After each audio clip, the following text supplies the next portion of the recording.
So I sit here and I wonder about Section 230. And of course, the segment is called fence sitting, right? Of course, it's called fence sitting because I don't know how I feel. I don't know how I feel about Section 230. On one hand, I feel like people should have the right to say what they want and not fear the consequences, which would happen if Section 230 go through. If somebody make an allegation on, let's say, Donald Trump's family or Joe Biden's family, the family could absolutely sue YouTube for a lot of money because the poor person on Twitter with 15 followers is anonymous, right? You don't even know if they got money, but I can sue YouTube for spreading lies, especially if it trends. Or I can sue Twitter. So, of course, they're going to clamp down a lot harder if such thing happened, as you've seen YouTube has started to do since that terrorist propaganda videos were popping up and then some terrorist action happened and they got sued for it. That's the impact I think it can have.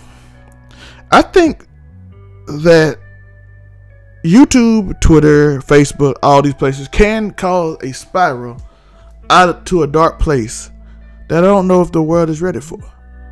But at the same time, I think people should be able to express themselves, especially for me to know who and what they are and who or what they think. I think you should be able to figure out who's racist, who's prejudiced, who's homophobic, who's transphobic, who's on my side, who's not on my side, instead of people being scared or trying to find ways around said words of racism or any other propagandized theory. Then it's going to be all of a sudden the woke mob has stopped me and all these things, and people are going to feel like the world is against them. But Rumble and Kick will also start it, right? Because Rumble and Kick could be sued as well if Section 230 goes down. So I would like to know who's on whose side or who's thinking what. But at the same time, you can easily be propagandized. You can be used as a tool to fuel speculation on things you have nothing or no idea about. One such thing is you see now that people are accusing family members of getting money from other countries, even if it's their job to actually do that. Like their international correspondents in the politics spectrum, they be like, you should be impeached over that. Or one scenario I even saw earlier today is when someone actually said that everybody who cured cancer end up getting got by the government. Which of course is a way for them to cope, because of course people on my side are being attacked and brutally hurt by this mystery figure, Big Brother, the Man, or now the Matrix. Y'all see how this is a constant trend, but it's a coping mechanism. It makes you feel bigger than you are. Random dude with 5 followers in Arkansas was thinking that the government is trying to get him because he has these ideas. It doesn't make sense. You have no sway on the government. It's much better than telling the truth. And when I say I've been in politics and I've spoken to a lot of senators or former senators or people that were trying to be senators, well, not a lot, about 5 or 6, and you realize something, that they really don't care. They won't remember your name. They can hug and kiss you unless you tell an amazing story they can use on the campaign trail. They don't really remember. And I can see how it's devastating to somebody to be like, you are insignificant to the majority of the world, but online I feel powerful, right? Because me and my group, liberal or conservative,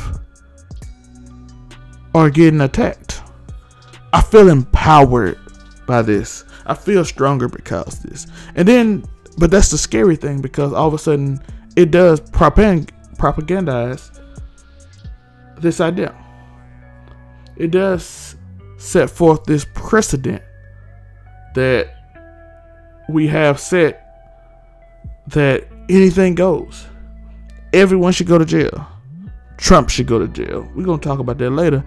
Biden should go to jail. Everybody should go. Everybody that disagrees with me should go to jail. Everybody is evil that doesn't agree with me. Anybody, you can't even take the slightest disagreement. How dare you be a pro-life Democrat? How dare you be a pro-choice Republican? How dare you have your own ideas? You fall in line or you get out. And then people all of a sudden get scared to go against it.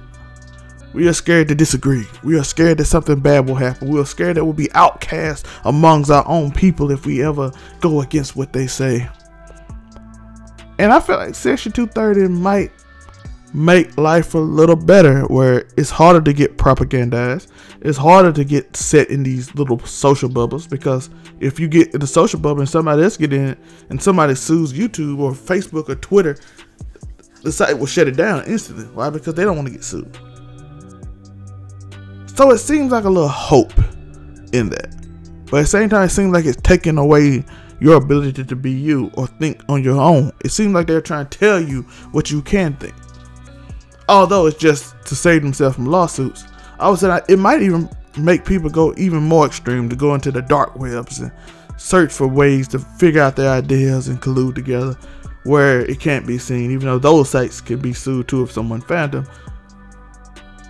So I don't know, as I sit on the fence on if Section 230 is a good thing, because for the longest I've been against it. I have not wanted that at all, because I think people should be able to feel the way they want to feel, think the way they want to think, without the government or any acting party getting in the way of it. But at the same time, if everybody loses their mind due to free thought, when do you get so much freedom that you start lacking freedom? That's the concept I've came up with lately. So much freedom that you lack freedom. You are so free to think the way you want to think that you feel like you need to be a part of some group to group think. And that's the scariest thing about Section 230 for me. Is freedom too free? Or is taking away freedom going to cause the end of society as we know it? Because the way I see it, society is kind of going down a dark path anyway. Well, it won't hurt my channel. We'll just say what we read on the news and give our thoughts on it, but let us know what you think. Because I can be the bad guy. I can say that y'all don't need to say these things, and I'll be that guy. I'll be that. But it's not up for me to decide that. It's up to the government. And I wonder what they'll do.